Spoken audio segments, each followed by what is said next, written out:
स्वागत है बच्चों आपका SKPCS एकेडमी में। पुलिस की तरफ एक कदम और बढ़ाते हैं। आज के जो प्रश्न हैं वो राज्यों से संबंधित हैं और विशेषतर राज्यपाल पर आधारित हैं। तो चलें शुरू करते हैं। पहला प्रश्न देखें। अनुच्छेद 153 प्रत्येक राज्य के लिए एक राज्यपाल होगा यह प्रावधान करता है, किंतु किस संविधान संशोधन द्वारा यह प्रावधान किया गया कि एक ही व्यक्ति दो या अधिक राज्यों का राज्यपाल बनाया जा सकता है? ऑप्शन आपके सामने है।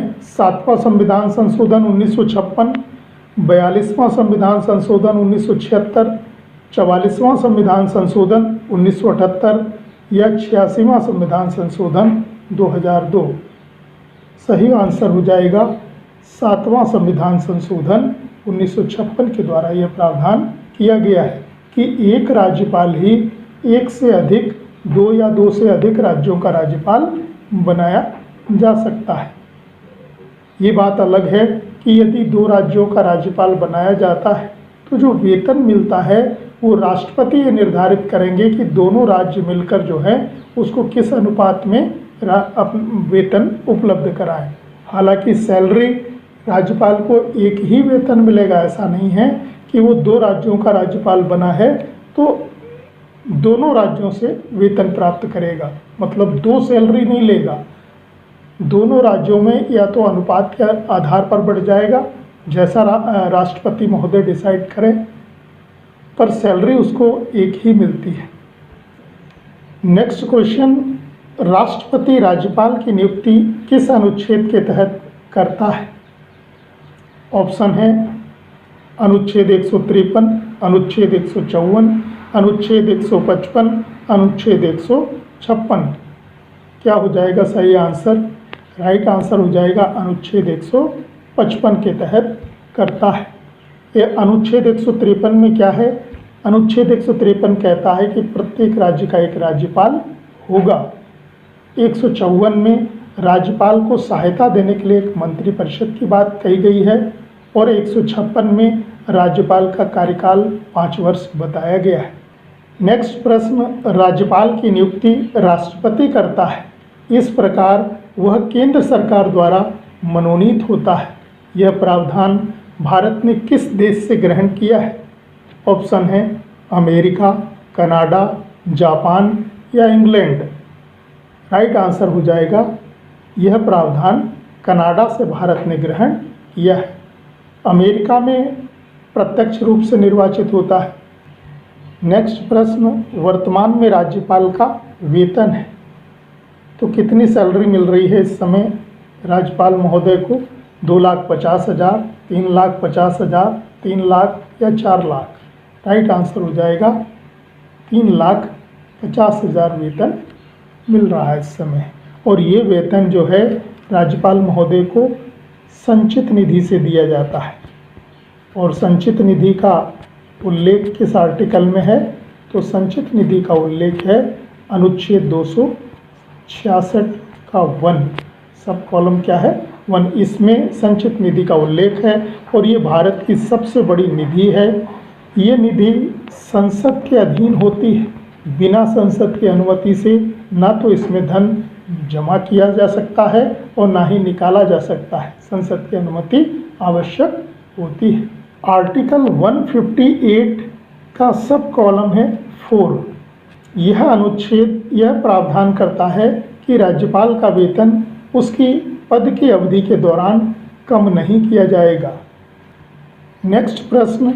अनुच्छेद 159 के तहत राज्यपाल को शपथ निम्न में कौन ग्रहण कराता है? ऑप्शन आपके सामने है। राष्ट्रपति, उपराष्ट्रपति, मुख्य न्यायाधीश सुप्रीम कोर्ट या मुख्य न्यायाधीश हाई कोर्ट? राइट आंसर हो जाएगा मुख्य न्यायाधीश हाई कोर्ट कराते हैं। और इस समय यूपी का जो हाई कोर्ट है, उत्तर प्रदेश का हाई कोर्ट प्रयागराज में है और इस समय प्रयागराज में हाई कोर्ट के चीफ जस्टिस राजेश बिंदल है। राजेश बिंदल है जो हरियाणा राज्य से संबंधित है। नेक्स्ट प्रश्न, राज्यपाल की क्षमादान शक्ति किस अनुच्छेद में वर्णित है? ऑप्शन आपके सामने हैं, अनुच्छेद 72, अनुच्छेद 161 या 163 या 160। राइट आंसर हो जाएगा अनुच्छेद 161 के तहत जो है राज्यपाल की क्षमादान शक्ति वर्णित है। राष्ट्रपति महोदय जो हैं आर्टिकल 72 के तहत क्षमादान प्रदान करते हैं। आर्टिकल 163 में राज्यपाल को सहायता और सलाह देने के लिए मंत्रिपरिषद होगी जिसका प्रमुख मुख्यमंत्री होगा। इसका प्रावधान कौन करता है? आर्टिकल 163 में किया गया है। आर्टिकल 160 में कुछ आकस्मिकताओं में राज्यपाल के कार्यों का निर्वहन की बात कही गई है। नेक्स्ट प्रश्न, निम्न में किस अनुच्छेद में वर्णन मिलता है कि राज्यपाल राज्य के मुख्यमंत्री की नियुक्ति करता है? ऑप्शन आपके सामने हैं, अनुच्छेद 163, अनुच्छेद 164, अनुच्छेद 167 या कोई नहीं। राइट आंसर हो जाएगा अनुच्छेद 164 और 164 का सब कॉलम होता है 1, इसके तहत की जाती है। 167 में राज्यपाल जो है प्रशासन संबंधी जानकारी मुख्यमंत्री से मांग सकते हैं। इस बात का उल्लेख अनुच्छेद 167 में मिलता है।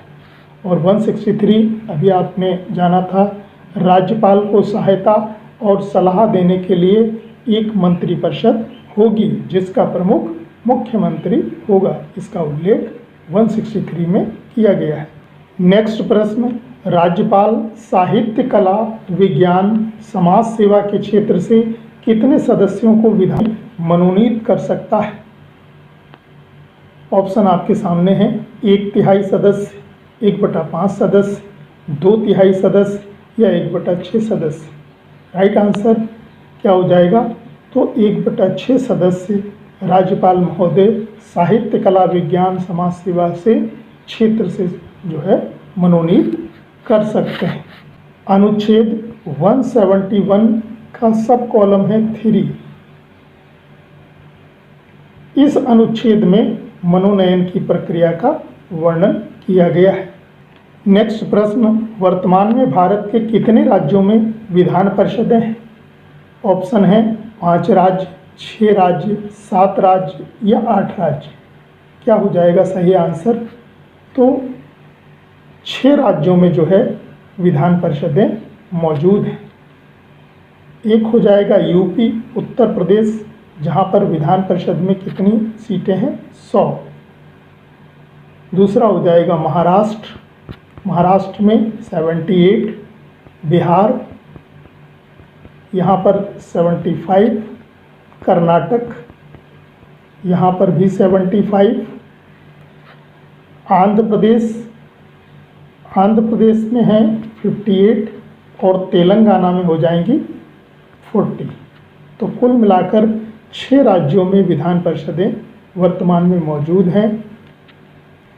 नेक्स्ट प्रश्न, अनुच्छेद 333 के तहत राज्यपाल एक आंग्ल भारतीय को मनोनीत कर सकता था, किंतु किस संविधान संशोधन द्वारा यह प्रावधान समाप्त कर दिया गया है?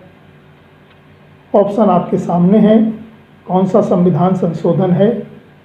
राइट आंसर हो जाएगा 104वां संविधान संशोधन 2020।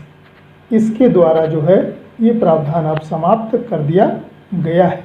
आपको याद आ रहा होगा, केंद्र में राष्ट्रपति महोदय जो हैं वो 2 आंग्ल भारतीयों को मनोनयन करते थे और राज्यों में राज्यपाल महोदय जो हैं वो 1 आंग्ल भारतीय को जो है मनोनयन करते थे, किंतु अब ये प्रावधान समाप्त कर दिया गया है। कौन सा संविधान संशोधन? 104वां संविधान संशोधन 2020 द्वारा। नेक्स्ट प्रश्न, संविधान का वह भाग जो राज्यों से संबंधित है। ऑप्शन आपके सामने है। राइट आंसर क्या हो जाएगा? राइट आंसर हो जाएगा भाग 6। नेक्स्ट प्रश्न, राज्यपाल का वेतन समय समय पर निम्न में कौन निर्धारित करता है? विधानसभा, विधान परिषद, संसद, राष्ट्रपति। राइट आंसर हो जाएगा संसद करती है। नेक्स्ट प्रश्न, राज्यपाल को अध्यादेश जारी करने की शक्ति निम्न में किस अनुच्छेद के तहत प्राप्त है? ऑप्शन आपके सामने हैं। आर्टिकल 123, 213, 157, 159। राइट आंसर हो जाएगा अनुच्छेद 213 के तहत प्राप्त है। अनुच्छेद 159 में क्या है? तो राज्यपाल महोदय का शपथ लेने की बात कही गई है। 157 में राज्यपाल की योग्यताएं या अर्हताएं वर्णित हैं और 123 के तहत जो है अध्यादेश जारी करने की शक्ति राष्ट्रपति महोदय को प्राप्त है, जबकि राज्यपाल महोदय को 213 के तहत यह शक्ति प्राप्त है। यदि वीडियो अच्छा लग रहा हो तो लाइक अवश्य करें, अपने सभी मित्रों को बताएं ताकि अधिक से अधिक बच्चों का भला हो सके। और हाँ, चैनल को सब्सक्राइब अवश्य करें ताकि हम आपके लिए और अच्छे से अच्छे वीडियो बनाएं। इससे आप अपनी मंजिल तक पहुंचने में सफल हों और पहले ही प्रयास में सफल हो जाएं। धन्यवाद।